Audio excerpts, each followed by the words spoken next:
So I was thinking we should call it like Teton or something. I was thinking like Teton? Ambio at night. Or Ambio at night. or Ambio after dark.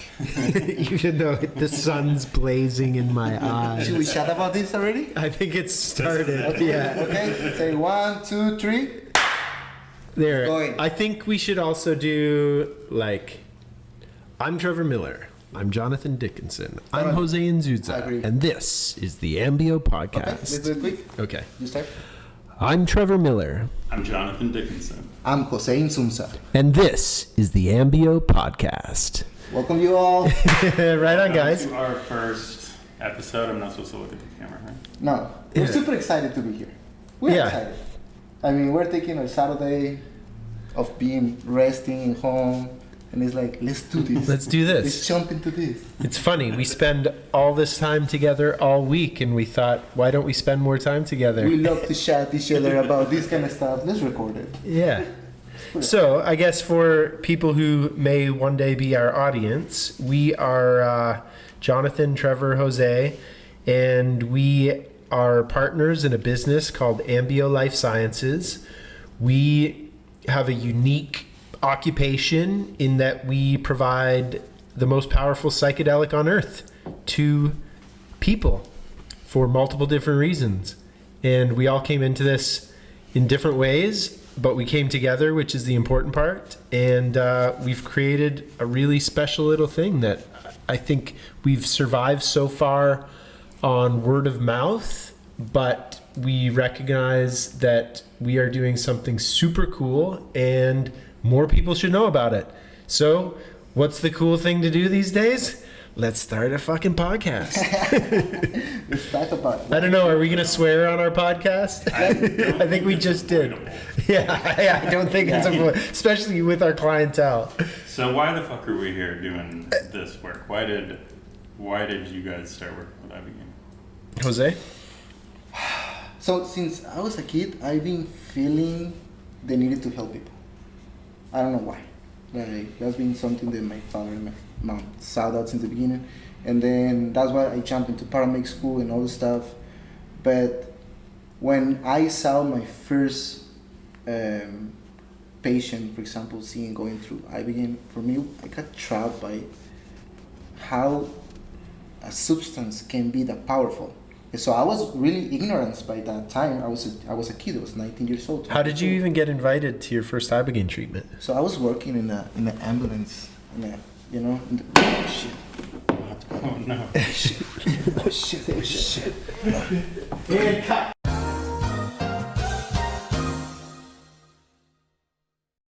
We just had an accident, guys. I just threw my water here. Yeah. Anyways, so I was saying so I got invited to go and being a psycher. How do you say it? Like being a psycher, as a paramedic, a caregiver.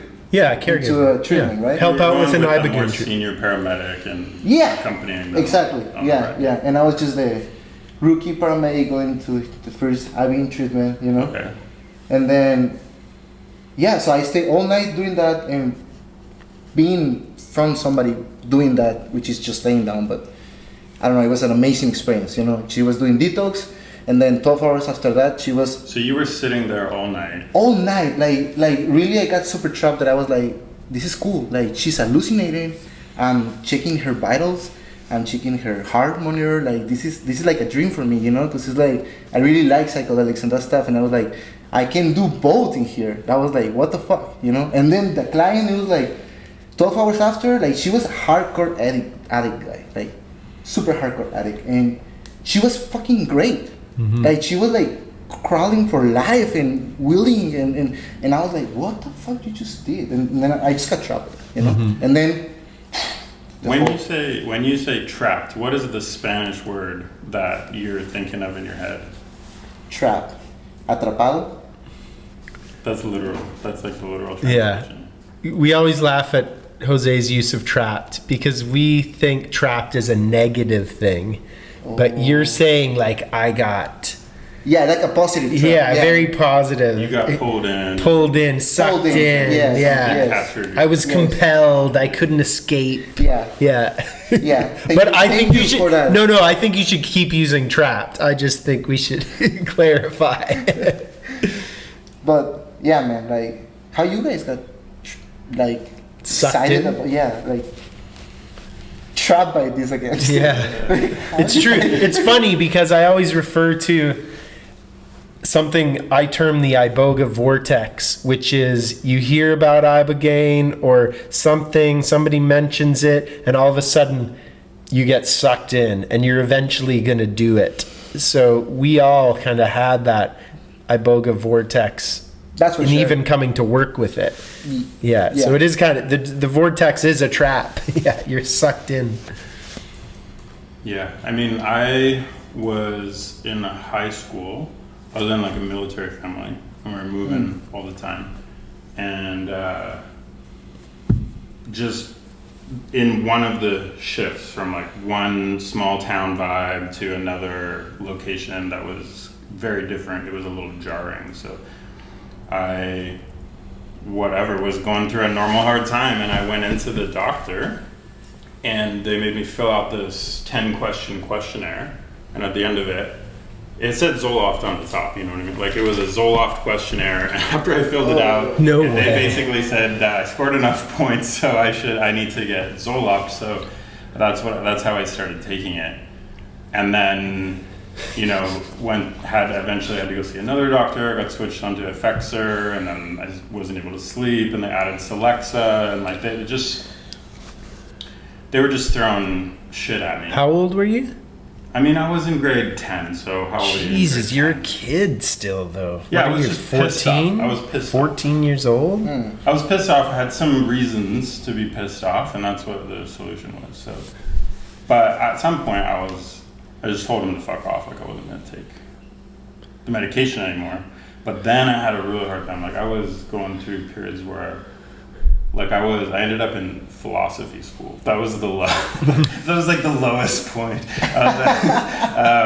But just like going into these classrooms with these fluorescent lights and kind of trying to study about like monads or whatever the fuck we were talking about. And then, but I was so much in my head that I would go back out and I wouldn't really understand why there was any continuity to reality. Like, why is my car parked in the same place where I parked? Like it was so much in like a fantasy version of reality. And so, I mean, if I was gonna be on the DSM, I would have been depersonalization or derealization, where you don't kind of fully identify as a person or what reality is or what it isn't. And so that's what I was going through. Do you think that was largely caused by coming off the medication, or that's what put Yeah. you on the medication? I think it was largely caused by the medication, but I mean, I also had this urge since I was young to change my state. Like, I grew up, my folks would read literature to us, you know what I mean? Like, we would read like The Hobbit or, so and then I just dove into books. And then at one point when I was in high school, I read this book called Writing on Drugs.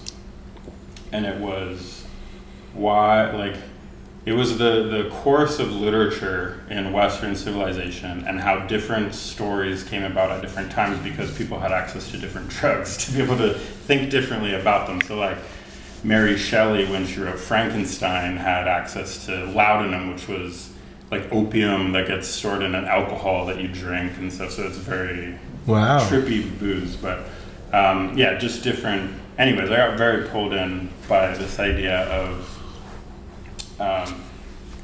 literature being this place in the imagination that you could go, but then realizing that these authors and people were maybe having these experiences that were bringing them out. So I was interested in the literature as like the result of something, but then that there was these worlds that maybe existed that you could actually experience.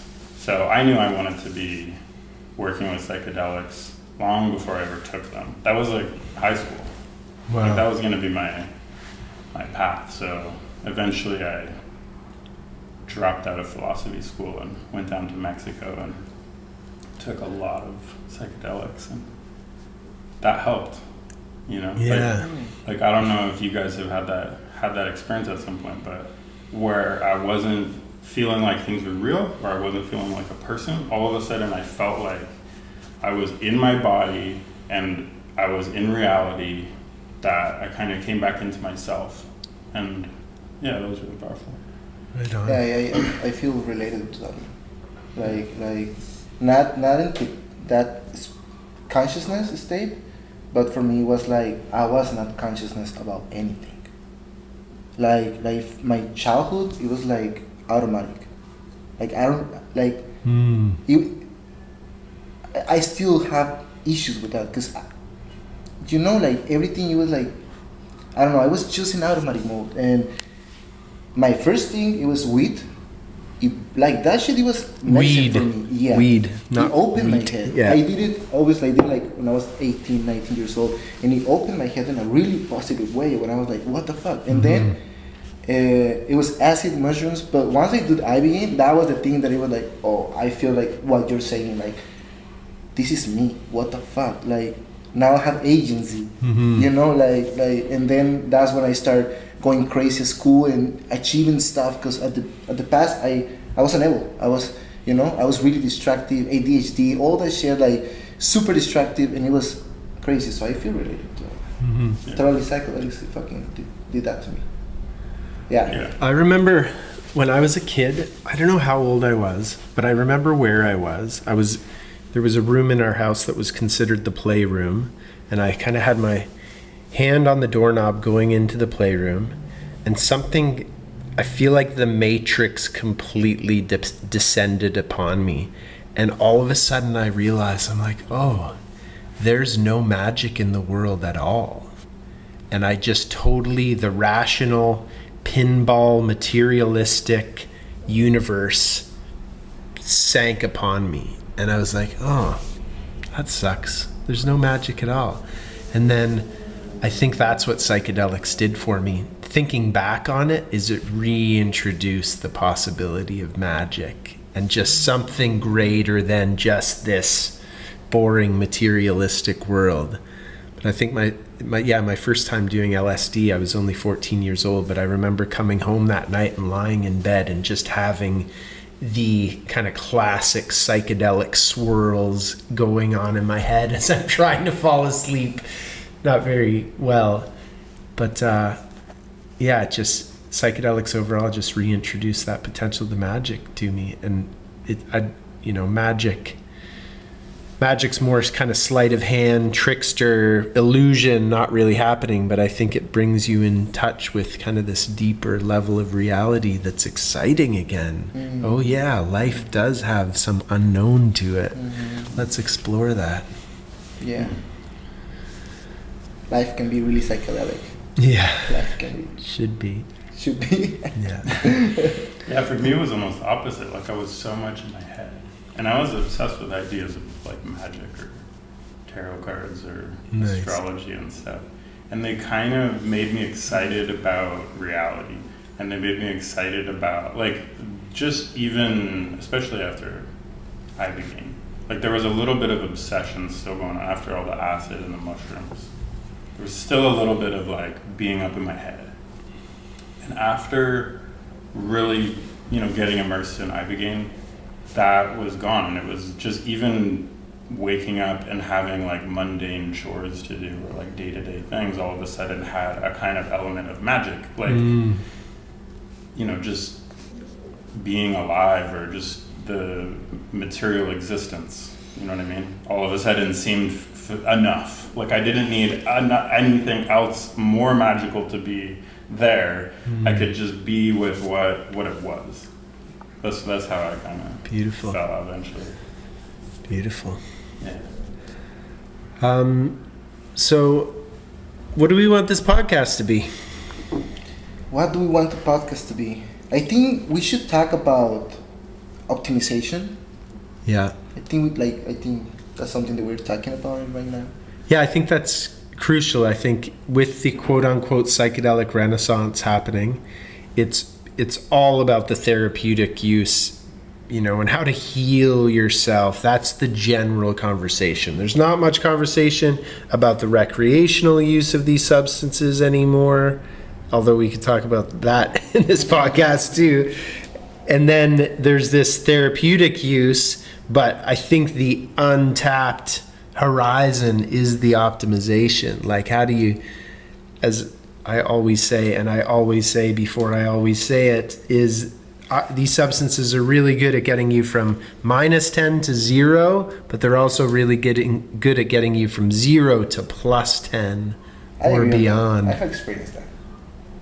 Like I don't know. People probably that is hearing us is like, oh yeah, that's true. What Trevor is saying is true. Yeah. Because that's how I feel. So yeah, I think we should talk about optimization. We should talk about detoxification. We should also talk about regeneration. Like, there's really specific topics that we can share here, and also tools to embrace all these group of phenomena that happen with psychedelics. I mean, for me, that's kind of where I had come from. And then when I got really involved with ibogaine, it was all about opiate detox. Yeah. Which was incredible. Like, being able to witness that, it was like, almost felt like a more extreme version of what I was going through. Like, having a really difficult switch to make to get back to the point where baseline reality is enough. So it was incredible to be able to watch. And I think since we've been working with all these guys coming from the SEAL community and other parts of the military background, it's been this opportunity where there's another story that has emerged about what ibogaine is and what it does that people can kind of hear and understand and connect with. But I think there's a lot more to it. So I think I think, there's going to be amazing research that's coming out over the next couple of years. We're doing there's a lot going on. It's going to be incredible to watch. And I still think the way that people have found out about this and connected with it and understood what it was hearing in long form how other people that they know and related with experienced it. You know what I mean? So I think podcasts have been a really incredible sort of counterpoint, like, where it's not about statistics, it's just about somebody's story, and like really deeply being able to explore what that means. So I think my hope is that here we could explore a bunch of those other stories and what it is. Yeah, we know a lot of really fucking cool people. Whether it's these elite, like the elite of the elite soldiers that we've been treated, a lot of them well known, some of them not many people know, but to speak to them, to get their stories out, to get stories of detox and recovery from drugs and alcohol. I love the line, there's a rocket ship at rock bottom. So connecting those people who have been to the depths of hell, I think quite literally, and how they've completely transformed. And then we know so many people from the psychedelic community, some of the OGs that have been really trying to push this forward. Guys like, Rick Doblin, Dennis McKenna. I think we could easily get those guys on the show. And I think the neat thing about the audience that this show's going to hopefully attract is because we do work with so many soldiers and kind of more people from kind of that more conservative way of being. I think a lot of people like that will tune in and will be able to put people who have been around and might be more considered left-leaning, kind of psychedelic, from the hippie age, but who are serious scientists, serious players in this community, and use this podcast as a bridge to kind of bring the left and the right together on this super important issue for all of us. I'm down. I'm excited to do this, guys, with you. Yeah. I've been excited to do this, and for sure sharing those powerful stories with the people that has been here with us, and also go and address knowledge for the people that is hearing us. At the end, it's for them. We're sharing this for them. so they can get more of what is going on out there of the research or whatever, and understanding the therapeutic effects of psychedelics, even though they are found in the USA. But we're focusing the power of the therapeutic that we believe and we live, right? Yeah, I think there's all kinds of angles. I mean, one of the kind of core principles at Ambio is this union of science and spirituality. And so I think we can explore a lot of themes, right? But science meet spirituality. Yeah. That's right. And I think, there's a lot that we've seen, people get focused on around how ibogaine works. And I think that we've been able to explore some other levels of what it does, even in the body. You know what I mean? Like when we're trying to digest the science and the research that's going on, we have to do that in conversation so that we can fully understand it. Because we come from different backgrounds. I'm a psychologist, you come from medical background. You know what I mean? Like we all have different perspectives and angles even within ourselves that we look at it from. But when we're able to put those in conversation, that's when I think we can find simpler kind of narratives and find more of a shared understanding. But I really think that as we start to do that, it's going to change how we all think about what ibogaine is and what it's doing for us. Yeah, we're still learning from it. It's like an ocean, and we're just putting our feet in the water. It's crazy. It's such a unique substance, such a unique molecule.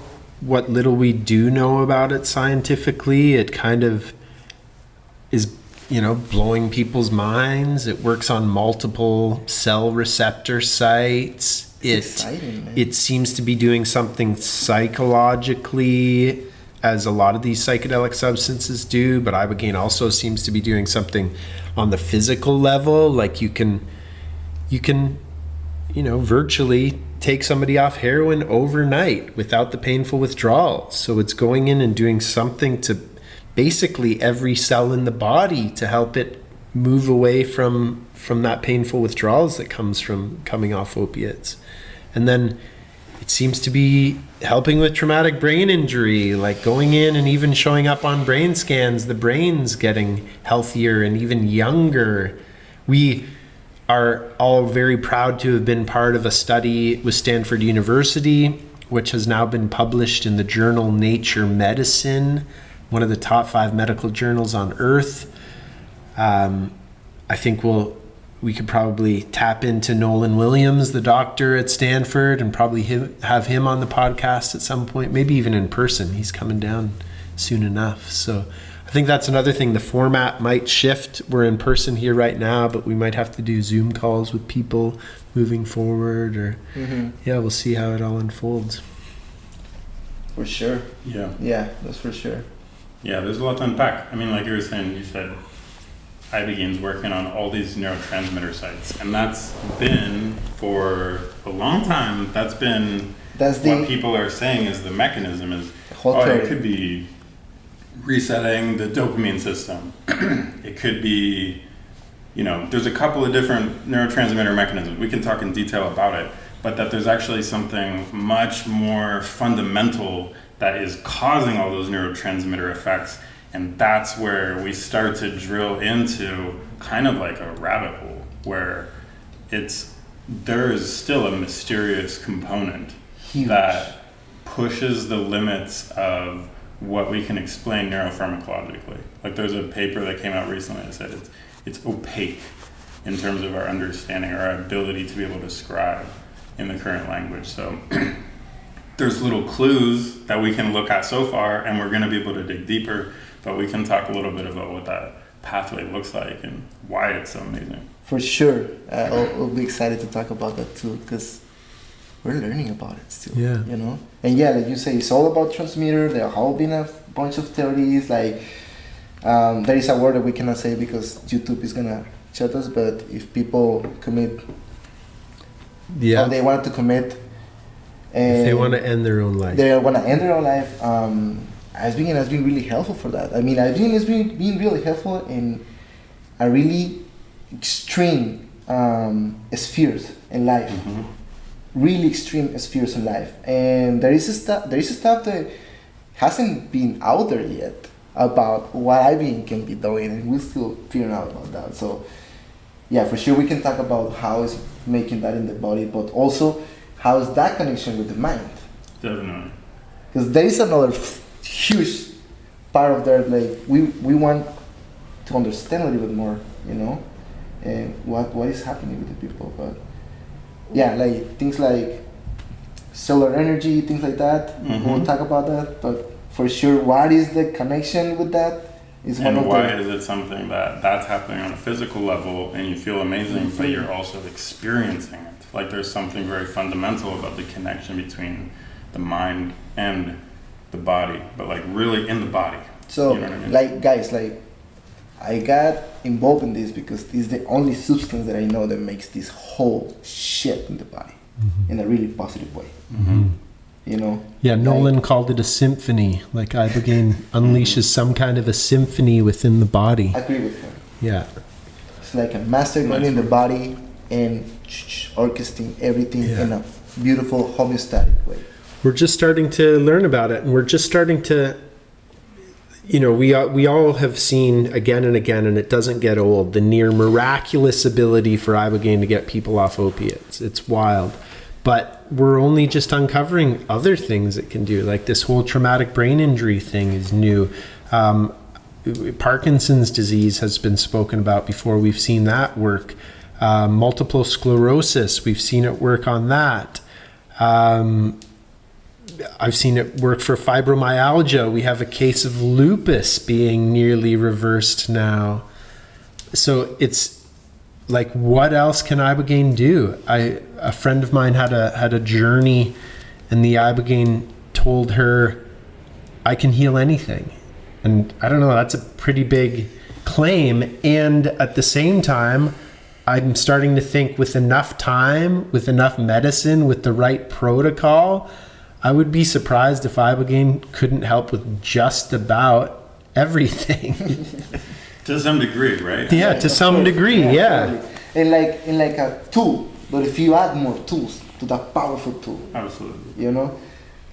But like in our terms, people really are worried about the safety because there has been a lot of situations in the past, you know. I think there is a lot of myths on the safety, and we're trying to work in that too, so people can be clear about what is going on and who can actually take it and who cannot actually take it. Because it's just a lot of misinformation out there, you know. Whatever is this heart condition, most of the heart conditions it's just a few of them, you know, that you cannot treat them, and metabolic. So it's about all this safety too, about all this knowledge getting together, so people can understand more and we can understand more, provide in a beautiful way. And my goal since the beginning has been to provide it to everyone and make sure that most everyone, the people can take it, you know. Yeah. Even the people that say you cannot take it right now, well, the body, Hippocrates says this, the body has the ability to recuperate itself. So if you have a good nutrition, if you have a good electrolyte balance, if you have a good asana routines in the morning, for sure whatever you have, I believe that you're gonna get into a point where you're gonna be able to take out of it. You know, most of the people, and we have been shown that. So you remember when Howard Lotsoff in Staten Island, 1962, was addicted to heroin, and a chemist friend of his gave him some ibogaine, and he told him, I think you'll be interested in this. It's an African psychedelic that has effects that'll last 36 hours. And he said, fuck that, I'm not gonna take that. But he gave it to somebody else, and that person, the next night, in the middle of the night, called him up at home and said, we have to tell Congress, it's a food. And that, I thought that insight sounds so quirky.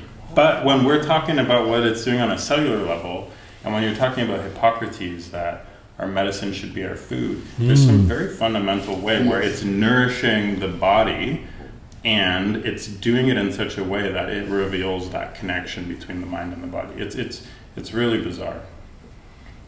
obviously that inspired him to go and take some himself afterwards, and that's God. why we all learned that ibogaine helped him get off of heroin.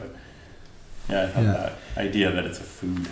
That's cool. That's another thing I think we'll be able to bring to the table here is, for one, what you were just talking about. Ibogaine is known as the potentially dangerous psychedelic, and it is a potentially dangerous psychedelic, but it doesn't have to be. And I think that's the key is, I think you can get just about everybody to the point where they can take ibogaine. We've given it to 75-year-old human beings. I think if you can't take it today, here's a protocol to get yourself in shape so that you can take it one day. And you talking about Howard reminds me you are currently writing the definitive history of ibogaine into a book. So the bedrock of knowledge you've put together over the years is, I think, going to be a very important part of kind of the cultural history around this psychedelic, which has kind of been sitting on the back burner for a while and now is becoming one of the most talked about psychedelics of them all. Yeah, that's right. I think when you're talking about safety, you gotta let us know here when you're gonna publish it, so that people can know. I will let you know. Because, like me personally, I'm excited. I'm excited. I can't wait. I need your book. Yeah, I need your book. It's gonna be, guys. It's gonna be really good stuff in that book. So just stay connected. It excites me, and then there's times that I hit a little bit of a wall. Anyways, when you're talking about safety, that for me, I was able to work around ibogaine for close to a decade before actually opening a clinic. Yeah. And I think that was one of the big the reason for doing it was in part because seeing all this advocacy work that I had been involved in and I've seen other people do, where people really wanted to see this available. You know what I mean? Like, more people should have access to this. Mm-hmm. But in order to do that, you have to figure out how to scale something up that's very complicated to be able to scale. And so the problem that we're attempting to solve is, how do you start to do it at scale? And we really think that it's important, critical, I think, that it's happening with a really clear understanding from the bottom up of like what a treatment needs to look like, rather than coming from the top down with clinical trials and trying to just assume that you can scientifically know all the problems that are going to come up, but like being able to come from a very solid base of knowledge and build up towards that kind of idea. I think it's important because as you scale, you really have to be able to, there's a percentage, right, of like problems that can come up. Huge. There's a percentage. Like if you look at the statistics before about like how many people had done ibogaine and how many deaths had happened, there was like 1 in 311 cases had resulted in a fatality, which is like what, 1/3%. That's too high when you start to treat a lot of people. So you have to be able to get a hold of that dial and turn it all the way down. You know what I mean? So that you're in as much control as possible about fatality. Like it's just not an acceptable response, right? Yes. So I mean, that's the problem that we've been looking at trying to solve. Yeah, I think I remember a specific interview with Dennis McKenna, and he was talking about psychedelics kind of coming on the mainstream and being more welcomed into the Western medical model. And him just being like, yeah, but the Western medical model as we have it now is not going to work for psychedelics. There's more of the whole set and setting part of things. So set refers to the mindset a person goes into the treatment, and the setting is the place where the person does the treatment. And the last place you want to be taking a psychedelic is in a hospital bed. Or, maybe a nice doctor's office might be all right, but most doctor's offices are not okay. So I really feel like that's what we're solving as Ambio, is we are building, again, from the ground up, what does psychedelic therapy look like en masse? Because I think that's another thing we can kind of pat ourselves on the back for, is we've each got more than 10 years experience coming into this, closer to 15 years experience each coming into this. So combined, I think for sure we've got more combined experience than anybody else in this game. But that's working together. And now we've treated more than 1,000 people in the short 2.5 years that we've been doing this. So the volume is there, and we've learned so much in the couple of years that we've been doing this that, yeah, I'm stoked about us coming together on this podcast and getting the word out about what we're doing in this little corner of Mexico. And I think we're achieving that you're saying. I think we're achieving that scaling, situational process, and I think we're doing it with a really solid base. You know, then that makes us feel comfortable to scale. So yeah, I'm happy with that, but also keep learning, right, and keep evolving our protocols. Yeah, like we have been working a lot on our protocols, guys. That's one of our first thing, and Ambio is really focused on safety. Our values: love, integrity, safety, reciprocity, and trust. Yeah, those are our values, and really we're trying to be on top of those values. I think for the most part we live them. Yeah, we live them for sure. Except some of us are still on Mexican time. Yeah. Cultural. Pura vida, dicen en Costa Rica. Yeah. But yeah, so I think there's gonna be a lot of beef to talk here. I mean, we can just. Beef in English means that you got a problem with somebody. Okay, so like, it's gonna. You mean there's meat? Yeah. Okay, so there's gonna be a lot of good stuff. Yeah, there's a lot of substance. There's a lot of different rabbit holes we can go down with this, whether it's the biological side of things, what's happening in the body, what's happening in the mind, and then the spiritual side of things, which is, you know, who knows what's actually happening? Who knows? There's so much speculation. Yeah. That's why I love that more science is being done, so that at least we can try and tap into what's being done on the biological level, but that's still only going to take us so far, because this is some crazy mystical plant medicine with an attitude and a mind of its own. I wonder how much it will let us know it. Beautiful consciousness. Cool. Well, Right on, guys. I think that's a good first episode. I think we should say, since there are cameras filming us and this looks an awful lot like beer. Cheers. This is a hazy IPA. That is a Guinness, but they are both non-alcoholic. We are in the golden age of non-alcoholic beer. So,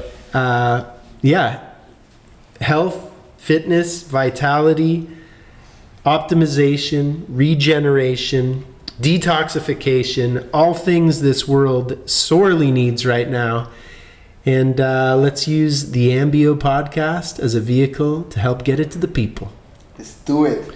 Cheers, guys. Yeah, cheers. Good job. Guys, let us know, link in the comments, whatever you guys want us to talk about, questions, anything you guys want to know regarding psychedelics, safety, whatever, optimization, and we're going to be looking to the messages and all stuff. So yeah, this is for you. Thank you, guys. Take care, everyone.